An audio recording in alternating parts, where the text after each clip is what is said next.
사사기가 이제 맨 마지막 이제 마무리하는 단계로 이렇게 들어왔습니다. 사사들에 대한 일화들은 다 끝났고요.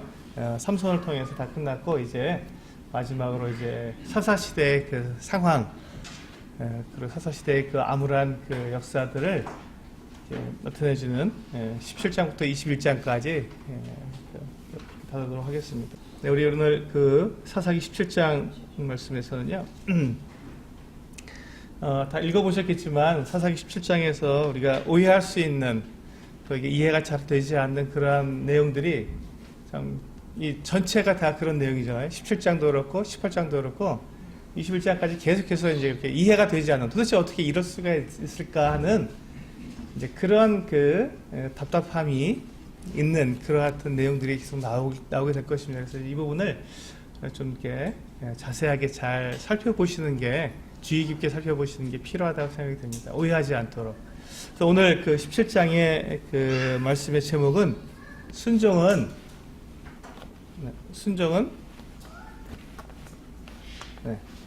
하나님을 왕으로 섬기는 것이다 라고 정해보았습니다. 순종은 하나님을 왕으로 섬기는 것이다 이렇게 정해보았습니다.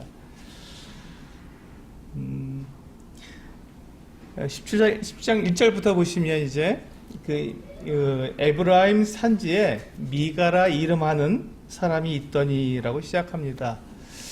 근데 오늘 그 말씀 17장 내용을 이렇게 쭉 보시면, 18장도 그렇지만 내용을 쭉 보시면 이 미가라는 사람이 꽤 부유하고 또 유력한 에브라임 지파의 굉장히 유력한 사람이었던 것 같습니다.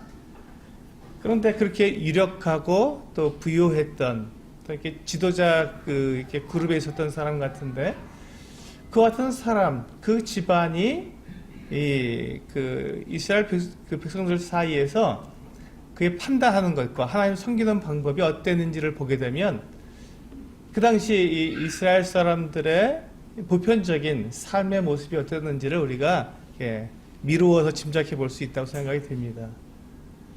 지금 미가라는 사람이 어떤 상황이 있었냐면요, 2절에 보시면 그의 어머니에게 이르되 어머니께서 은 1,100을 잃어버리셨으므로 저주하시고 내 귀에도 말씀하셨더니 보소서 그 은이 내게 있나이다. 내가 그것을 가졌나이다 하니 그의 어머니가 이르되 내 아들이 여호와께 복받기를 원하노라 하니라. 이 내용이 어떤 내용일까요?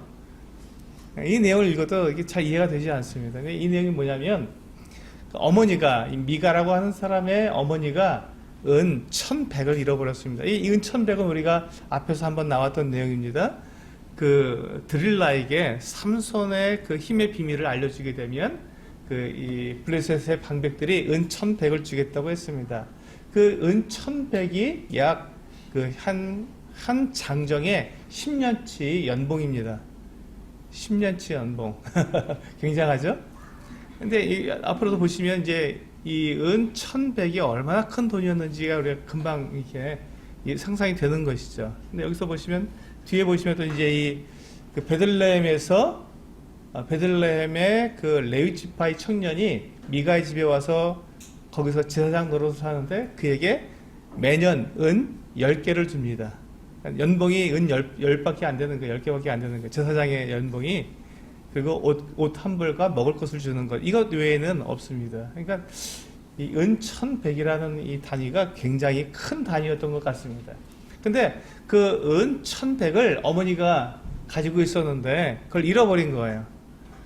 그러니까 이 10년치 연봉 정도를 잃어버려도 전혀 생활하는데 어려움이 되지 않으니까 굉장히 큰 부자였던 것 같습니다. 근데 그 은 1,100을 누가 훔쳐갔냐면 아들인 미가가 훔쳐간 거예요. 어머니에게서. 그 아들인 미가가 훔쳐있다가 어머니가 이제 그 은 1,100을 잃어버린 다음에 저주를 했습니다. 이제 하나님의 이름으로 저주를 하는 거죠. 근데 그 저주한 소리를 누가 들었어요? 훔쳐간 아들인 미가가 들은 거예요. 그러니까 이제 이 어머니의 그 저주, 하나님의 이름을 가지고 하는 저주를 듣자 그가 괴로웠던 거죠. 이게 잘못하면 자기가 망하게 생겼으니 하나님의 저주를 받게 되면 내가 망하게 생겼다는 생각이 들어서 이제 어머니에게 와서 그것을 자백을 합니다. 어머니, 제가 그 1,100을 가져갔습니다 하고, 어머니가 저주하셨는데 제가 이 1,100을 갖고 갔으니 도로 돌려드리겠습니다 하고 저주를 풀어달라고 이렇게 얘기하는 것입니다.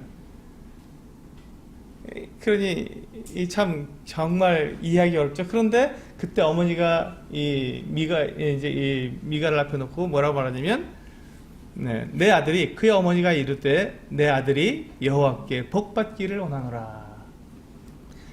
지금 이 말이 무슨 말이냐면, 어머니가 누가 갖고 갔는지 1,100을 누가 훔쳐갔는지 모르니까 화가 나서 이제 막 저주를 한 거예요. 근데 그 아들 미가에게도 그런 저주를 한 거죠. 그랬는데 그 저주의 대상이 누가 된 겁니까? 그 자기 아들이 저주의 대상이 된 거예요. 그러니까 이제 급히 어머니가 그 저주를 풀고 어떻게 합니까? 그 아들에게 복을 주는 거예요. 여기서 보시면, 여기서 우리가 종종 우리 부모와 자녀 간에 일어났던 그 정확한 하나님의 이 법에 의한, 하나님의 말씀에 의한 훈육이 잘 안 되는 경우가 있다는 것입니다. 부모의 마음에, 이 어머니의 마음에 아들 미가가 훔쳐간지 모르고 저주를 했는데 그 저주의 대상이 아들이 되니까 급하게 그것을 취소하고 아들이 복받기를 원한다고 하나님께 다시금 그렇게 바꾸어냈습니다. 아들이 훔쳐간 것에 대한 정당한 벌을 아들에게 주지 않고 아들을 보호하기에 급급했던 것이죠.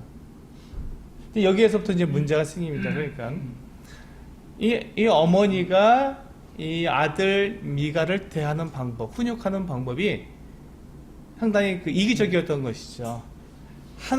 지금 이 정도 이렇게 부유하고 어떤 지도자급에 있는 가정이라면 또 하나님의 이름을 이렇게 빙자해서 그들이 이렇게 그 복을 받기도 하고 저주하기도 했다면, 이 어머니가 이 미가가 훔쳐갔다는 것을 알았을 때는 거기에 합당한 이 벌을 주고 난 다음에 다시 복을 줄 수도 있었을 텐데, 그런 과정 없이 급하게 아들을 보호하기에 어머니의 마음은 급했던 것이죠. 그래서 내 아들이 여호와께 복받기를 원하노라 하고는 바꾼 다음에 3절부터 보시면 어떻게 됩니까? 미가가 은 1,100을 그의 어머니에게 도로 줌에 그의 어머니가 이르되 내가 내 아들을 위하여 한 신상을 새기며 한 신상을 부어 만들기 위해 내 손에서 이 은을 여호와께 거룩히 드리노라. 자, 여기 보시면 이해가 잘 되지 않죠. 하나님께 그 은을 거룩히 드리는데 이 신상을 만든다는 거예요. 우상을 만든다는 거죠. 우상을 만들어서 그것을 하나님께 거룩히 드리는 것으로 그렇게 지금 이야기하고 있는 것입니다. 그냥 굉장히 혼란스럽죠. 하나님에 대한 신앙이 대단히 혼란스러운 것들 시대에 살고 있었다는 것입니다. 이 사사기가 그 같은 때예요. 하나님을 섬기는 것이 어떻게 하는 것이 올바르게 하나님을 섬기는 것이 전혀 알지 못하고 그냥 자기들이 이렇게 생각되는 대로, 그러니까 뒤선이 나오겠지만 그들에게 왕이 없으므로 자기 속에는 옳은 대로 행하였다라고 말씀이 나오는데, 그것처럼 무엇이 하나님의 뜻인지, 어떻게 하는 것이 하나님을 올바르게 섬기는 것인지 알지 못한 채 그냥 자기들이 지금까지 경험한 것들, 본 것들, 느낀 것들, 생각나는 대로 최선이라고 생각되는 방법을 가지고 그들은 하나님의 이름을 붙인 것이죠. 그래서 보시면 4절에 보시면 미가가 그 은을 그의 어머니에게 도로 주었으므로 어머니가 그 은 200을 가져다가 은 200개 정도를 가져다가 이제 그 은 장색에게 주어 한 신상을 새기고 한 신상을 부어 만들었더니 그 신상이 미가의 집에 있더라.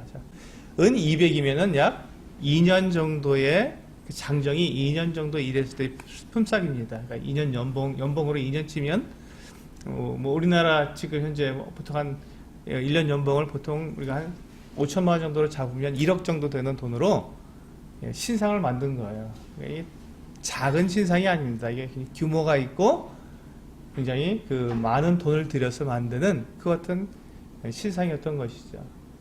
이 정도로 행하면서 그것을 뭐라고 했어요? 이 어머니가 내가 이 은을 거룩히 여호와께 거룩히 드린다고 하면서 이와 같은 신상을 만든 거예요. 굉장히 영적으로 혼란스럽고 또 이 진리가 곧바로 세워지지 않은, 하나님의 말씀이 제대로 세워지지 않은 그와 같은 시대였다는 것을 금방 알 수 있겠죠. 그러다가 이제 5절에 보시면 그 사람 미가에게 신당이 있으므로, 보시면 미가에게 뭐가 있었다고요? 신당이 있었다고 합니다. 개인 신당이 있었던 거예요. 이 지금 이 에브라임 지파의 그 에브라임 지파의 땅이 바로 밑에 실로라고 하는 곳이 있었습니다. 에브라임 지파 바로 그 밑에 실로가 있었습니다. 실로와 지금 이 미가의 집과는 그렇게 별로 떨어지지 않은 것이에요. 이 지금 실로에는 뭐가 있었냐면은 하나님의 성막이 있었습니다. 법궤가 실로에 놓여 있었습니다. 그렇기 때문에 그들이 얼마든지 하나님을 섬기기 위해서 어디를 갈 수 있었어요? 예, 성막으로 나아갈 수, 하나님의 법궤로 이 제사장들이 있었던 그곳으로 얼마든지 갈 수 있었습니다. 그런데 그렇게 하지 않고 자기 개인 신당을 자기 집에다가 마련해 놓은 거예요. 우상을 섬기는 그 같은 모습을 그대로 그들이 받아들인 것이죠. 요즘도 우리가 동남아에 가면은 각 집집마다 이렇게 신당을 꾸며놓은 걸 볼 수 있습니다. 문 앞에 가면 다 이렇게 코끼리상도 놓고 이렇게 여러 가지 상을 놓고 거기다가 매일 아침 분향하기도 하고 꽃을 놓기도 하고 이런 것을 하게 됩니다. 우리나라도 불과 몇 년 전만 하더라도 집집마다 뭐가 있었죠? 삼신 할머니 이렇게 모셔놓고 하는 그런 게 있었어요. 그런 항아리 같은 것도 있고요. 이름이 잘 기억이 나지 않지만 집집마다 그런 것들을 이렇게 해놨었어요. 정한수도 넣고 빌기도 하고. 그런 것들이 이제 가난한 사람들은 그렇게 했지만 지금 이 사사시대에 지금 이 미가라는 사람은 대단히 권력이 있고 유력한 사람이었으며 부자였습니다. 그렇기 때문에 개인적으로 이렇게 우상을 만들어서 섬길 수 있을 만큼, 그리고 그걸 사람들이 다 볼 수 있을 만큼 그렇게 큰 신당을 가지고 있고 거기에 신상을 만들어 놨던 것이죠.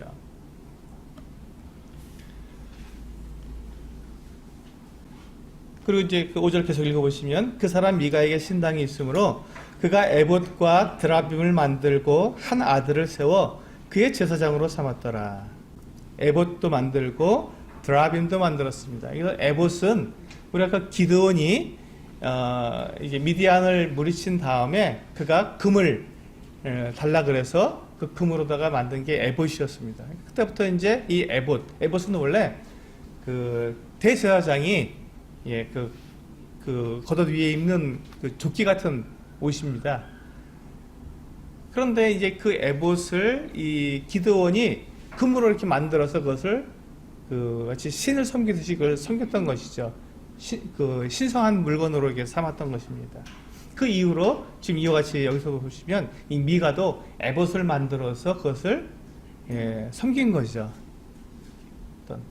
어떤 신적 능력이 있는 그런 물건으로 섬긴 것입니다. 그 다음에 나오는 드라빔이라고 있습니다. 이 드라빔은 가족신입니다. 가족신.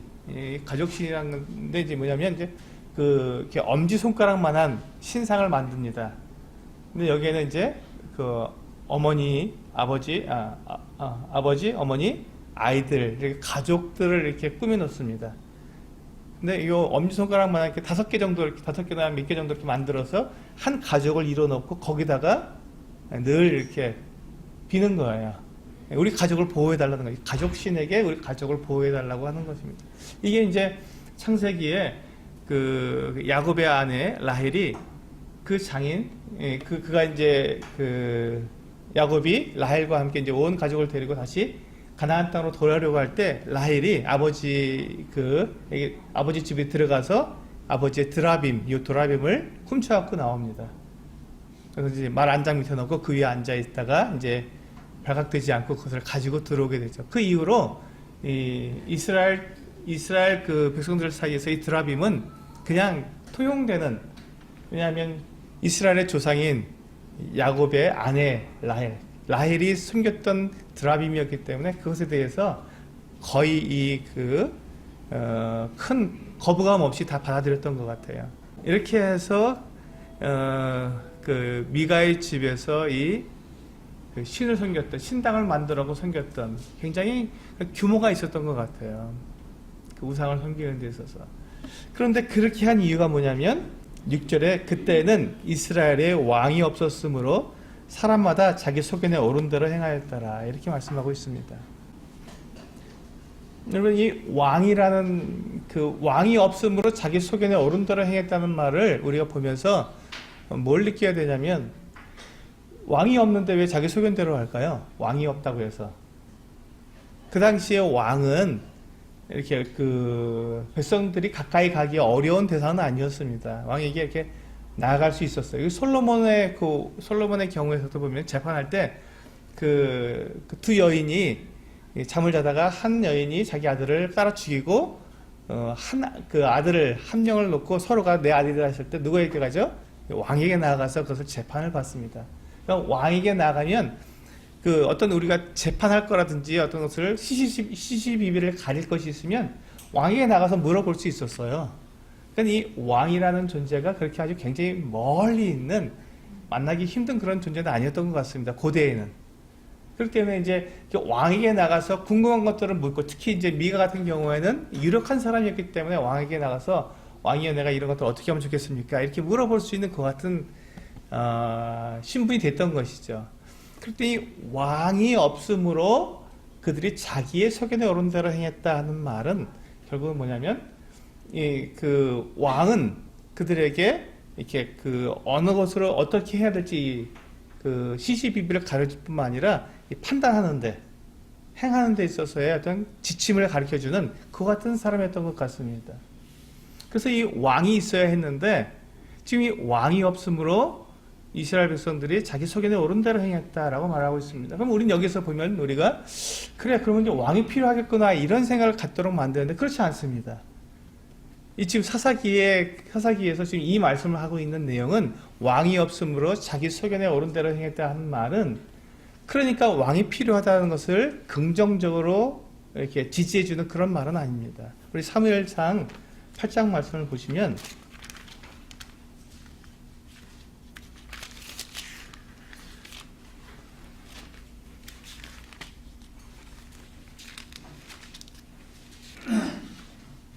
사무엘상 8장 4절부터 8절까지 같은 목소리로 한번 읽어보시겠습니다. 사무엘상 8장 4절부터 8절까지 같이 읽겠습니다. 시작. 이스라엘 모든 장로가 모여 라마에 있는 사무엘에게 나아가서 그에게 이르되, 보소서, 당신은 늙고 당신의 아들들은 당신의 행위를 따르지 아니하니 모든 나라와 같이 우리에게 왕을 세워 우리를 다스리게 하소서 한지라. 우리에게 왕을 주어 우리를 다스리게 하라 했을 때 사무엘이 그것을 기뻐하지 아니하여 여호와께 기도하며, 여호와께서 사무엘에게 이르시되, 백성이 내게 한 말을 다 들으라. 이는 그들이 너를 버림이 아니요 나를 버려 자기들의 왕이 되지 못하게 함이니라.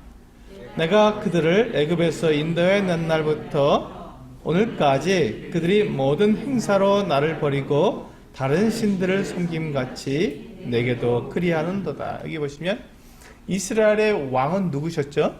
지금 이스라엘의 왕이 없는 게 아니었습니다. 이스라엘은 왕이 있었습니다.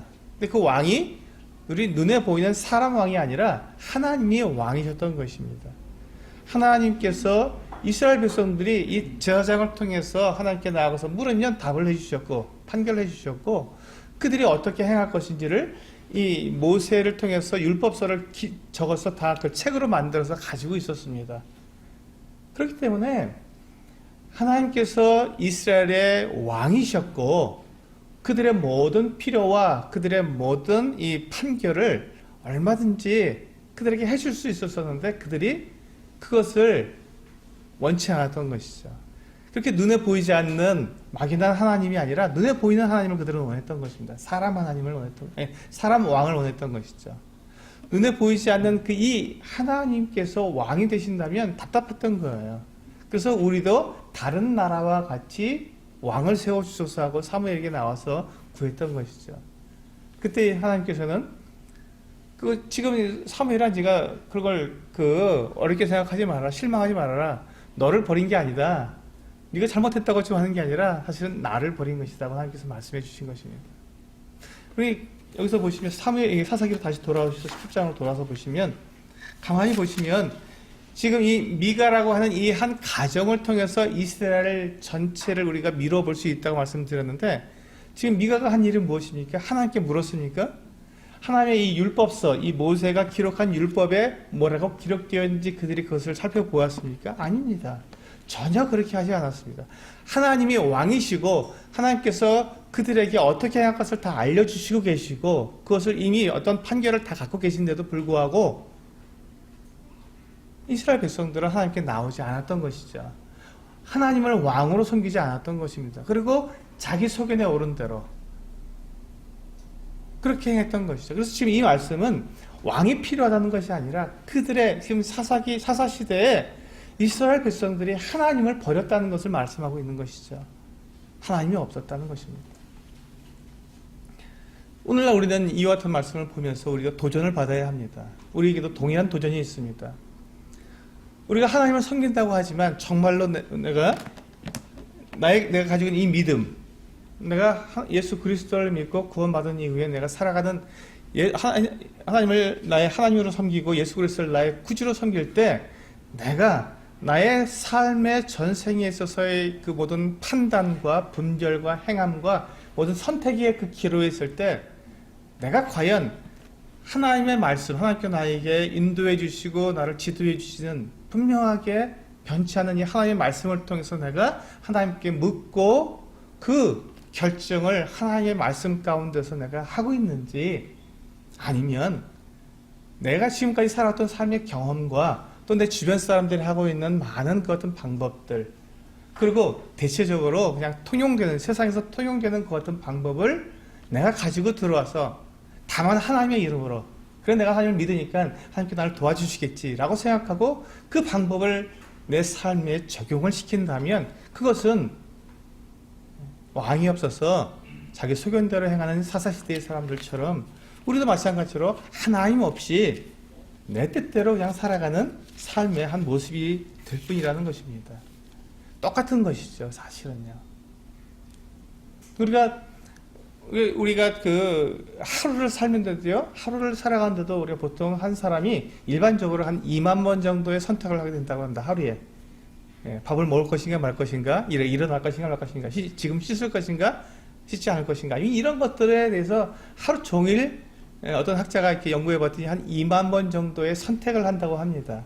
그 2만 번 정도의 선택 가운데서 내가 과연 그 선택의 기준이 하나님의 말씀에 있는지 아니면 내 소견에 옳은 대로 내가 그것을 결정하고 선택하고 나아가는지 이런 부분들에 있어서 우리가 분명한 도전을 받아야 한다는 것입니다. 오늘 이 말씀을 통해서 그와 같은 것들이 도전을 받아야 합니다. 그때 왕이 없으므로 그때에는 이스라엘에 왕이 없었으므로 사람마다 자기 소견에 옳은 대로 행하였더라.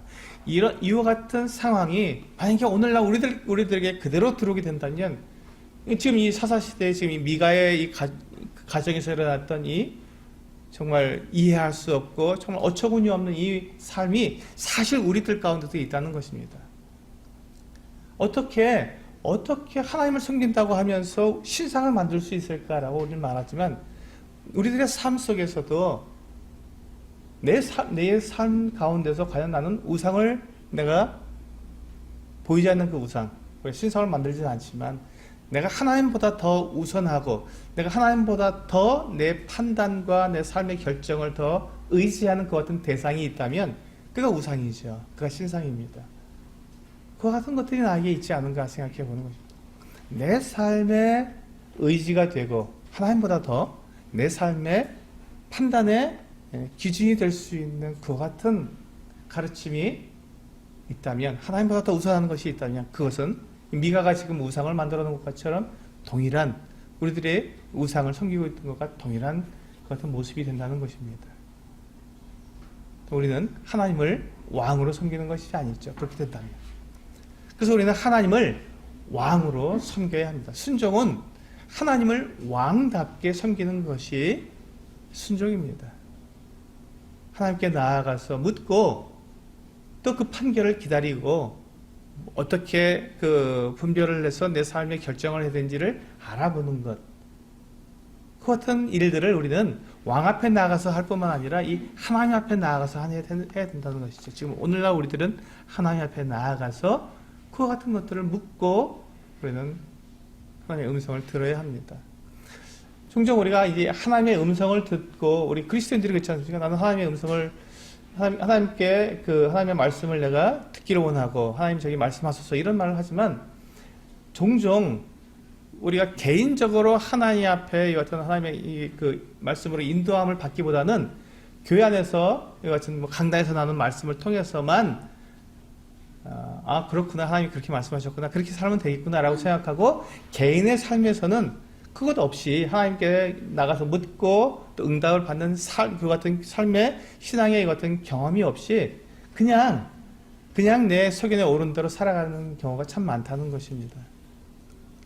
오늘 이제 우리가 사사기 17장에서 우리가 내 자신을 살펴봐야 하는 내용이 바로 그 부분이라고 생각이 됩니다.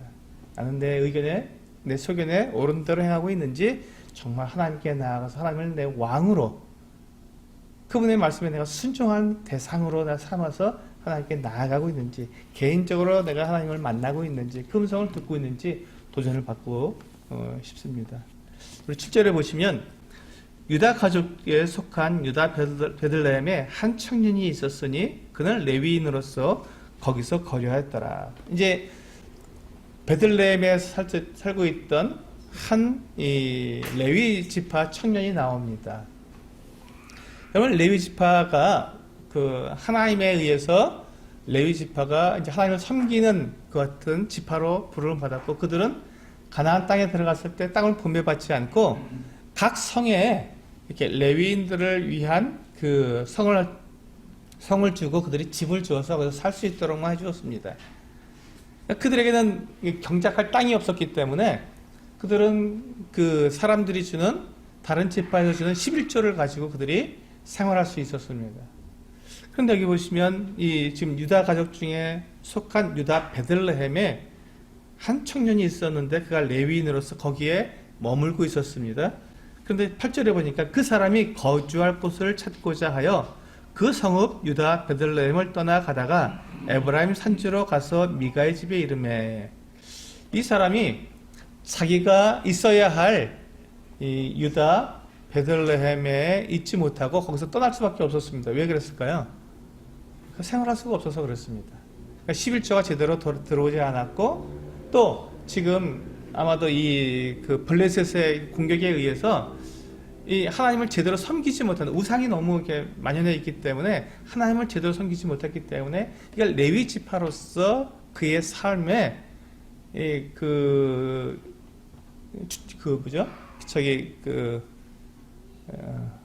레위인으로서의 그 레위인으로서의 자기의 그 의식이 없었던 거예요. 내가 레위인이다. 레위인으로서의 자기의 의식이 없으니까 자기가 뭐 하는지도 몰랐던 것이죠. 왜냐하면 사람들의 우상을 섬기고 지금 11조가 들어오지 않으면 자기가 나는 왜 레위인으로 이렇게 힘들게 살아가나 이런 삶을 살 수밖에 없는 것이죠. 그래서 이 11조는 우리가 우리가 11조를 하나님께 드릴 때 그 11조가 누구를 위한 거냐면 사실은 나를 위한 거예요. 왜냐하면 하나님 앞에 이 레위인들이 그 하나님 앞에 제대로 제사를 드릴 수 있도록 하나님을 섬길 수 있도록 그 모든 그 신앙 생활을 인도해 가기 때문에 만약 그것이 안 되면 그 백성들의 그 신앙 생활이 다 파괴되는 것이죠. 근데 그것이 한순간에 파괴되는 것이 아니라 조금씩 무너지니까 잘 느끼지를 못하는 것이죠. 그러다가 어느 순간에 돌아보니까 레위인들이 없는 거예요. 제사장들이 없는 거예요. 그러고는 내 삶은 어떻게 해요? 그냥 다른 세상에서 있는 사람들과 똑같이 이렇게 살아가면서 우상도 섬기고 그렇게 그냥 바뀌어버리는 것이죠. 그래서 자기 소견에 옳은 대로 그냥 하나님 없이 그렇게 살아가게 되는 것입니다. 근데 그와 같은 모습이 지금 여기 나타나고 있는 거예요. 베들레헴에 살고 있었던 레위 지파 청년이 자기가 그 자기 집을 떠나서 자기가 지금 머물 곳을 찾아서 지금 돌아다니는 거예요. 자기가 무슨 일을 해서 좀 먹고 살아야 되는데 내 먹고 살 일을 위해서 지금 돌아다녀야겠다고 찾아보러 다닌 것입니다. 그러다가 이 에브라임에 와서 에브라임 산지의 미가의 집에 오게 된 것이죠. 거기 보니까 신당이 있는 게 보이는 거예요. 그 집은 큰 집이고 신당도 있어요. 근데 그 집에 들어간 것입니다. 9절에 보시니까 미가가 그에게 묻되 너는 어디서부터 오느냐 하니 그가 이르되 나는 유다 베들레헴의 레위인으로서 거류할 곳을 찾으러 가노라. 이게 굉장히 슬픈 이야기입니다. 또 부끄러운 이야기고 이스라엘 사람들에게 부끄러운 이야기고 슬픈 이야기입니다. 그러니까 지금 이 이스라엘 사람들의 삶 속에서 하나님은 없는 거예요. 안중에 없는 겁니다. 레위 지파인 이 사람이 이렇게 거류할 곳을 찾아서 돌아다닌다는 것은 너무 슬픈 이야기였죠.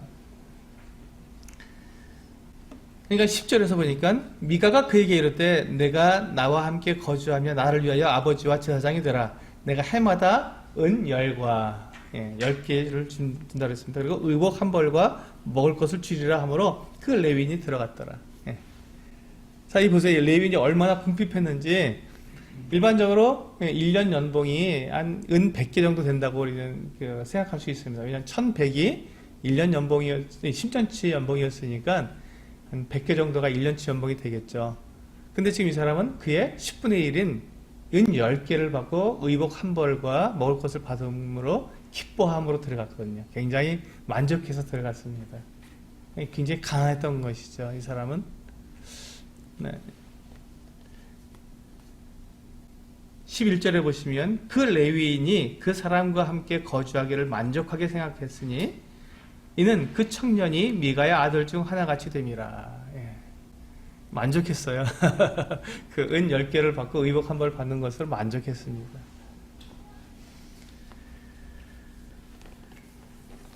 네, 12절에 보시니까 미가가 그 레위인을 거룩하게 구별하며 그 청년이 미가의 제사장이 되어 그 집에 있었더라.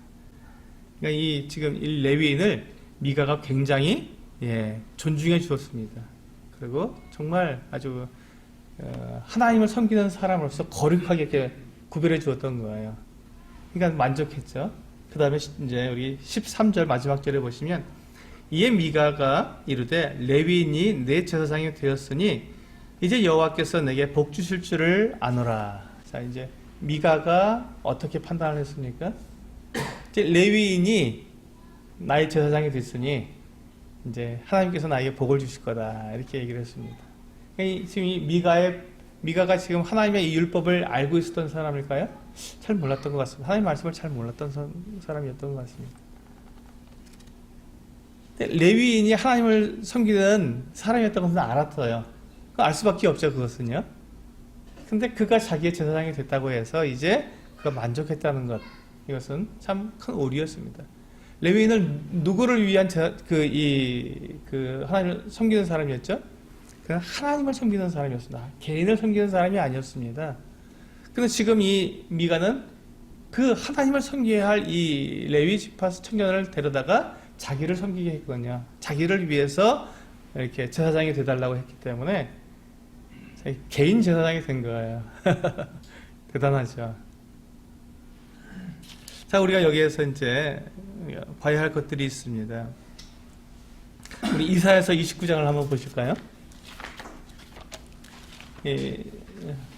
사사기 17장의 이 전체 내용을 우리가 쭉 생각하시면서 이사야서 29장을 한번 보시겠습니다.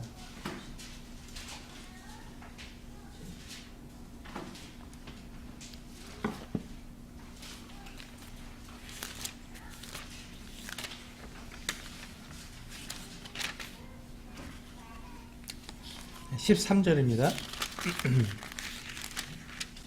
이사야 29장 13절.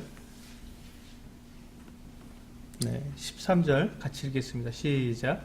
주께서 이르시되 이 백성이 입으로는 나를 가까이 하며 입술로는 나를 공경하나 그들의 마음은 내게서 멀리 떠났나니 그들이 나를 경외함은 사람의 계명으로 가르침을 받았을 뿐이라. 네. 이게 지금 이 이사야가 이스라엘 백성들을 향해서 한 말이었습니다. 근데 지금 보세요. 지금 이 사사시대에도 동일한 그 같은 모습이 있었습니다. 지금 미가의 어머니도 여호와의 이름으로 저주를 하고 여호와의 이름으로 복을 주고 여호와를 위해서 거룩하게 은을 바치는 그 같은 하나님의 이름을 그의 입에 사용했지만 그의 삶에서는 하나님이 전혀 없었던 거예요. 하나님에 대한 지식도 없었고 하나님 어떻게 섬겨야 하는지 알지도 못했고 그냥 자기 생각대로 그렇게 섬겼던 것입니다. 이게 여기 보시면 이 이사야가 지금 말한 것처럼 이 백성이 입으로는 나를 가까이 하며 입술로는 나를 공경하나 그들의 마음은 내게서 멀리 떠난 것이죠. 하나님은 모르는 겁니다. 하나님에 대한 지식도 없는 거예요. 관심도 없었습니다. 관심도 없었어요. 우리 말라기서 1장을 한번 열어보시겠습니다.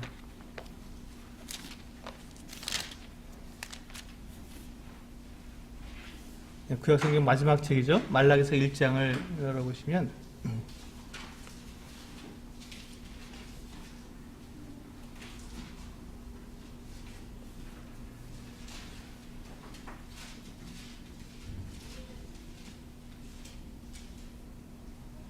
10절을 먼저 보시겠습니다. 말라기 1장 10절 같이 읽어보시겠습니다. 시작. 만군의 여호와가 이르노라 너희가 내 제단에 헛되이 불살하지 못하게 하기 위하여 너희 중에 성문자가 있었으면 좋겠도다. 내가 너희를 기뻐하지 아니하며 너희가 손으로 드리는 것을 받지도 아니하리라. 여기 보시면 하나님께서 얼마나 이 지금 이스라엘 백성들이 하나님께 나와서 이 제사를 드리는데 이 제사장들이 하나님께 이렇게 제사를 드리는데 그 제사가 얼마나 헛된 제사였으면 차라리 너희 중에서 누군가가 한 사람이 나와서 성전문을 닫아버렸으면 좋겠다. 성전문을 닫아버렸으면 좋겠다. 그래서 제단에서 헛되이 분양하지 헛되이 그 불살하지 못하도록 제물을 드리지 못하도록 차라리 그렇게 됐으면 좋겠다라고 말씀하셨습니다. 그 이유가 뭐냐면요. 12절부터 14절까지 쭉 같이 한번 읽어보시겠습니다. 12절부터 14절까지 시작. 그러나 너희는 말하기를 여호와의 식탁은 더러워졌고 그 위에 있는 과일 곧 먹을 것은 경멸히 여길 것이라 하여 내 이름을 더럽히는도다. 만군의 여호와가 이르노라 너희가 또 말하기를 이 일이 얼마나 번거로운고 하며 코웃음을 치고 훔친 물건과 저는 것 병든 것을 가져왔느니라. 너희가 이같이 봉헌물을 가져오니 내가 그것을 너희 손에서 받겠느냐? 이는 여호와의 말이니라. 짐승 떼 가운데에 수컷이 있거늘 그 서원하는 일에 흠 있는 것으로 속여 내게 드리는 자는 저주를 받으리니 나는 큰 임금이요 내 이름은 이방 민족 중에서 두려워하는 것이 됨이니라. 만군의 여호와의 말이니라. 여기 보시면 지금 이 이스라엘의 제사장들이 하나님께 나와서 제물을 드렸는데 제사를 드렸는데 어떤 것으로 드렸냐면 여기서 보시면 그 12절에 여호와의 식탁은 더러워졌고라는 말은 이 식탁은 제단을 가리키는 것입니다. 하나님께서 식사하시는 곳이니까 제단에다가 음식을 올려놓죠. 제물을 올려놓고 드리지 않습니까? 여호와의 식탁은 더러워졌다. 그러니까 그래서 그 위에는 과일 곧 먹을 것은 하나님께 드리는 제물들은 경멸히 여길 것이라. 귀한 것이 아니다. 그냥 하나님께 뭘 드린다고 대충 해도 돼. 그거 뭐 그냥 대충 아무거나 그냥 이렇게 적당하게 드리면 되는 거야. 하나님 뭐 어차피 그 제물 누가 먹을 것도 아니고 그거 태워버리는 건데 아무거나 해도 돼. 이렇게 되는 것이죠. 지금 누가 그런 말을 했냐면요. 제사장들이 그런 말을 했다고 합니다. 말라기 지금 1장에 나오는 것은 제사장들이 그렇게 말을 했다고 합니다. 하나님을 경멸히 여기는 거예요. 그러니까 하나님께서 뭐 어떻게 했으면 좋겠다고요? 차라리 성전문을 닫아버렸으면 좋겠다라고 말씀하신 것입니다. 그 뒤에 보시면 13절에 보시면 만군의 여호와가 이르노라 또 너희가 또 말하기를 이 일이 얼마나 번거로운 거. 제사 드리는 게 번거롭다는 거예요. 이들은 제사장입니다. 이들이 예배 드리는 자들인데 하나님께 드리는 그 예배에 대한 가치 예배에 대한 그 중요성, 그들이 제사장이라고 하는 그 가치관을 잃어버리고 어떻게 합니까? 아유 정말 힘들어 귀찮아 죽겠어 하고 코웃음을 쳤다고 합니다. 번거롭고 코웃음을 쳐가 흥흥 하는 걸 해버린 거죠. 아이 대충 해 이렇게. 아이 참 내가 꼭 그렇게 수요일날 저녁 꼭 나가야 돼? 내 주일날 꼭 그렇게 예배를 갖다 아침부터 드려야 돼? 이렇게 이런 식으로 오늘날 말하면 그렇게 되겠죠. 그러면서 그들이 하나님께 제물을 드렸는데 어떤 걸 드렸냐면요, 훔친 것과 저는 것과 병든 것을 가져왔느니라. 이런 것들을 가져왔으니 하나님께서 이것을 받으시겠냐는 것입니다. 그리고는 이제 14절에서 보니까 이번엔 아주 그냥 하나님을 속여버렸습니다. 짐승떼 가운데 수컷이 있었습니다. 하나님께 이제 수컷을 드려야 되는데, 흠없고 건강한 수컷을 드려야 되는데, 그것이 있었어요. 짐승떼 가운데 흠없고 건강한 수컷이 있었습니다. 근데 그걸 속여서 그걸 놔두고, 흠 있는 것으로 속여 내게 드리는 자는 저주를 받을 것이다. 이렇게 말씀하고 있습니다. 누가 이렇게 한다고요? 제사장들이, 하나님의 제사를 맡은, 예배를 맡은 제사장들이 이와 같이 했다는 것입니다. 그러니 이 이스라엘 백성들의 지금 영적 상태가 어떻겠습니까? 정말로 피폐해져 있고 하나님에 대해서 그들이 전혀 경외하지 못하는 그 같은 상태에 있었던 것입니다. 그 특징이 뭐라고요? 그들이 하나님을 왕으로 섬기지 않았다는 것입니다. 하나님은 그들의 왕이셨고, 처음부터 하나님은 이 이스라엘 백성들의 왕이셨고, 그들에게 어떻게 행할 것을 분명히 말씀으로 다 알려주셨으며, 그것을 책으로 기록해서 그들에게 알려주셨고, 또한 제사장을 두어서 그들이 어떤 분명한 이 판가름을 해야 될 때, 재판을 해야 될 때, 제사장이 우림과 둠림을 가지고 하나님 앞에서 그것을 심판할 수 있도록 분명히 판결 행배를 주셨습니다. 그러므로 하나님 앞에 나아가서 그들이 물으면 하나님께서 그들에게 응답해 주시고, 하나님께서 그들을 인도해 주시는 하나님의 그 왕되심이 분명함에도 불구하고, 그들은 입술로는 하나님은 우리를 보호하시는 하나님이시다, 전능하신 분이다, 그렇게 외치면서 그분을 경배하라고 말하지만, 그들의 실상은 하나님에 대해서 관심도 없고 귀찮아하고 정말 그냥 대충대충 그냥 하나님 뭘 보시긴 뭘 보셔, 속여서 제물을 드리는 이와 같은 모습을 가지고 있었다는 것입니다. 오늘날 우리들의 삶 속에서 우리도 혹시 하나님이 내 눈에 보이지 않고 내가 만져주지 않고 내 귀에 그 음성이 들리지 않기 때문에 하나님에 대해서 우리가 지금 이스라엘 백성들이 하고 있는 것처럼, 이스라엘 제사장들이 하고 있는 것처럼 대충 눈 가리고 아웅할 수도 있지 않는가 하는 이와 같은 오해를 하고 있다면 그것은 정말 큰 착각입니다. 하나님은 우리의 모든 것을 다 보실 뿐만 아니라 우리 마음과 생각도 다 보시는 분이시고 아시는 분이십니다. 우리에 대해서 알지 못하는 것이 하나도 없으신 그건 하나님이십니다. 그렇기 때문에 우리가 그 하나님 앞에서 숨길 것이 없어요. 한 가지도 하나도 숨길 것이 없습니다. 그리고 하나님은 우리들에게서 예배를 받으시는데, 요한복음 4장에서 그 사마리아 그 여인과 이야기를 나누시면서 어떤 예배를 원하시냐면, 하나님은 이렇게 예배하는 자들 찾으시는데 영과 진리로, 하나님은 영이시니 영과 진리로 예배하라고 말씀하고 있습니다. 정말 영으로 우리는 하나님께 예배를 드려야 되고, 또 진리로, 거짓 것이 아닙니다. 진리로 하나님께 예배를 드려야 합니다. 우리가 숨길 것이 무엇이 있습니까? 하나님께 나와서 우리가 겉으로 외식하고 우리가 숨긴다고 숨길 것이 무엇이 있습니까? 하나님께 나왔는데. 그럴 때 우리는 정말 내가 진리로 진실된 마음으로 하나님께 나와서 예배를 드리고 모든 것들을 다 내 안에 있는 것들을 이렇게 하나님께 내려놓아야 하는데, 고백을 드려야 하는데, 마치 나에게 아무 일도 없는 것처럼 내가 가리고 숨기고 나는 잘 사는 것처럼 그렇게 한다면, 그것이 오늘 우리가 지금 본 것처럼 말라기에서도 그 같은 모습, 이사야에서 나오는 그 같은 모습, 그리고 사사기 17장에서 오늘 본문에서 다룬 것처럼 입술로는 하나님을 경외하고 공경하지만 내 마음으로는, 내 삶에서는 전혀 하나님을 관심도 없는 그 같은 모습으로 살아가는 것과 같다는 것입니다. 이게 오늘 우리 사사기 17장에서 우리가 생각해 보아야 할 내용이라고 생각합니다. 그리고 그렇기 때문에 우리는 그 하나님을 왕처럼 섬길 수 있어야 합니다. 내 앞에 계신 우리 눈에 보이는 그 왕.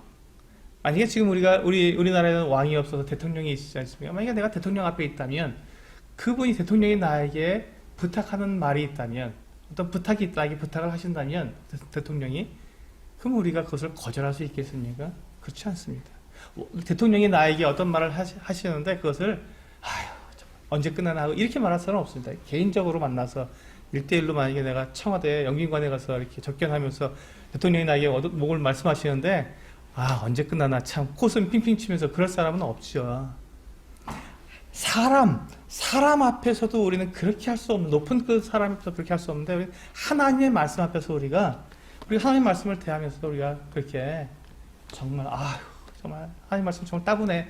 이걸 언제 이걸 다 읽어? 왜 이걸 자꾸 암송하라 그러는 거야? 이렇게 생각하면 참 하나님을 우리가 왕으로 섬긴다고 말하면서도 우리는 내 마음으로는 하나님을 무시하고 있는 그 같은 모습이 될 것입니다.